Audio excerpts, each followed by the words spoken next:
কিভাবে বানালাম এই স্টেরি নাইট হারটা, চলো শুরু থেকে শুরু করি। এটার জন্য নিয়েছি আমি একটা ককশিটের ওপর হার্টটাকে স্কেচ করে তার শেপ অনুযায়ী কেটে নিয়েছি। এরপর একটা হার্টের উপর যে স্ট্রাকচার থাকে সেই স্ট্রাকচার অনুযায়ী এই ককশিটটার উপর কিছু ডিটেলস অ্যাড করব। এবার ক্লে দিয়ে স্টেপ বাই স্টেপ এটাকে কভার করব। একটা হৃৎপিণ্ডের স্ট্রাকচারকে আমি স্টেরি নাইট থিমের উপর ফুটিয়ে তোলার চেষ্টা করেছি।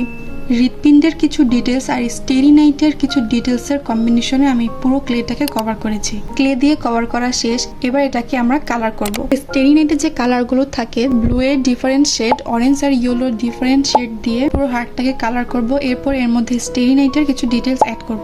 ভিনসেন্ট ওয়ালিম ভ্যান গোস সে হয়তো এই দৃশ্যটাকে হৃদয়ে তার কল্পনায় সাজিয়েছিল। এই দৃশ্যটার মধ্যে কোথাও না কোথাও তার হৃদয়ের গভীরতা প্রকাশ পায়। আর সেই মহান শিল্পের অনুভূতিটাকে ফুটিয়ে তুলতেই আমি এই স্টেরি নাইট হার্টটা বানিয়েছি। সবশেষে আমরা এর মধ্যে দুইটা সূর্যমুখী ফুল অ্যাড করব। আর এই সূর্যমুখী ফুলটা স্টেরি নাইটেরই একটা অংশ, যেটা এই জিনিসটাকে আরো বেশি প্রাণবন্ত করে তোলে। তো এই ছিল আমার স্টেরি নাইট নিয়ে করা একটা সুন্দর কাজ।